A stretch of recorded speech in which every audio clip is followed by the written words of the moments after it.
Today's recipe is a very special one for me. It's incredibly near and dear to my heart because it's based on the same chicken soup recipe that my mother would prepare for me when I was a kid. And that very same recipe is one that I continue to cook for myself and my girlfriend even after I moved out. It's full of really comforting ingredients, it comes together super quickly, and I would not be caught dead without having a couple extra portions of this stowed away in my freezer over the winter period, just in case I'm unwell. Nothing really hits the spot quite like chicken soup when you're not feeling 100%. I've taken some creative liberties and I've adapted the recipe a little bit. Every recipe I make seems to kind of change every time I make it. So this is my version of my mom's chicken soup. Enjoy. For our ingredient prep, I like to start with the veggies so that I'm not getting my board all chickeny and I'm just washing it once. Start by peeling the carrots, removing the tops and tails, splitting them in half, and slicing them into little half moons on a bias.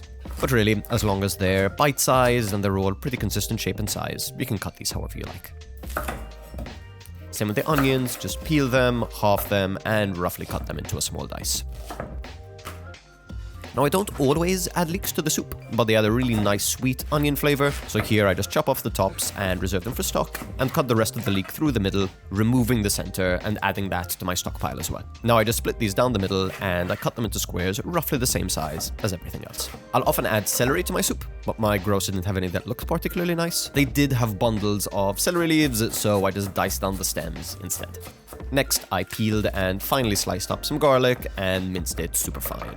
With the rest of my knife work by dicing up some potatoes into little bite-sized pieces. Now, I love to add little bundles of herbs to add some amazing depth to soups and stews and anything like that. So here I layered a bundle of thyme over some bay leaves, and because I was out of butcher's twine, I discovered that you can actually tie up bundles of thyme with little branches of thyme. Will these actually stay together in my soup? We'll have to wait and see. Now for our chicken, I opted for boneless thighs here. Chicken breast would have overcooked too easily, and we don't actually need bone-in chicken to flavor our broth because we're using plenty of high-quality chicken stock that I made with a ton of roast bones. Chicken thighs have a good amount of flavor and can be simmered for a while before overcooking. Simply cut along the muscles of the chicken and dice into bite-sized pieces. Then you can season everything really well with salt. If you want to be precise, you can weigh out 1% of the weight of chicken in salt. When you are ready to cook, heat up a wide bottom pan over high heat and add a good lug of olive oil and follow with all of your chicken. I saw that I had some chicken fat on the top of my stock, so before I defrosted it, I just added some more of that fat to the pan. Once the chicken has rendered some of its own fat and is nice and opaque, you can remove it from the pan and add a little bit more oil. Now here I'm using 2 pots just so you can see a little bit better what I'm doing here.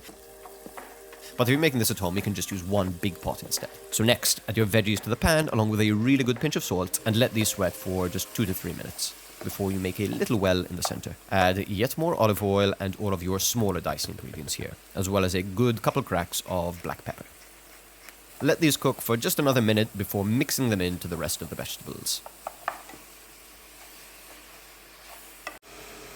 And once all of these ingredients have really gotten to know each other, I added them to my big pot, topped up with my diced potatoes, as well as plenty of that good quality chicken stock. Feel free to use a stock cube and some water instead over here. Finally, add your little bundle of herbs and top up with just enough water to cover, as well as a really good pinch of salt.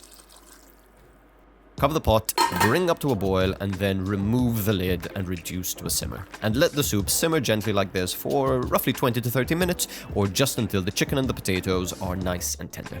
Once everything is tender, adjust the seasoning one last time with salt and optionally a little pinch of MSG for a little savory boost.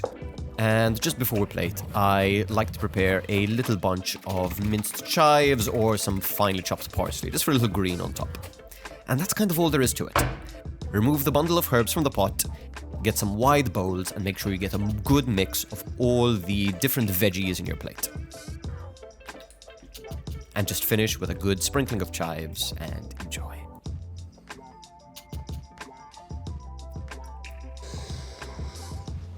This smells amazing. It smells exactly like the same soup that my mother would make, even though I changed like a few bits and pieces here and there. Feel free to change some of the ingredients, really make it your own.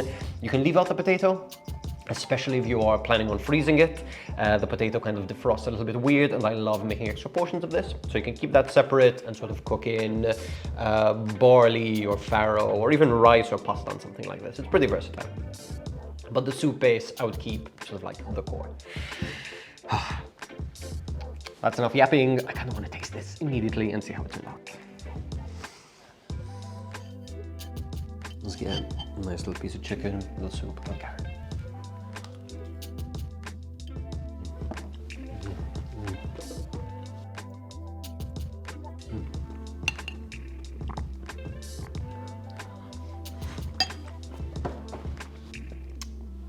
And there really isn't much to say. It's kind of perfect. It's really chunky and comforting. The vegetables are not overcooked at all. They still have a nice texture, but they're still like really soft. The chicken is really nicely seasoned, perfectly cooked through. Like, it just comes together so quickly, so delicious. Cannot recommend this enough. I hope you give this a try. If you're watching this around the holiday season when this comes out, I'm wishing you and your families and your friends a wonderful Christmas, a happy holidays, whatever you celebrate. Thank you so much for watching, and I'll catch you in the new year. Bye. Bye, bye, bye. Bye.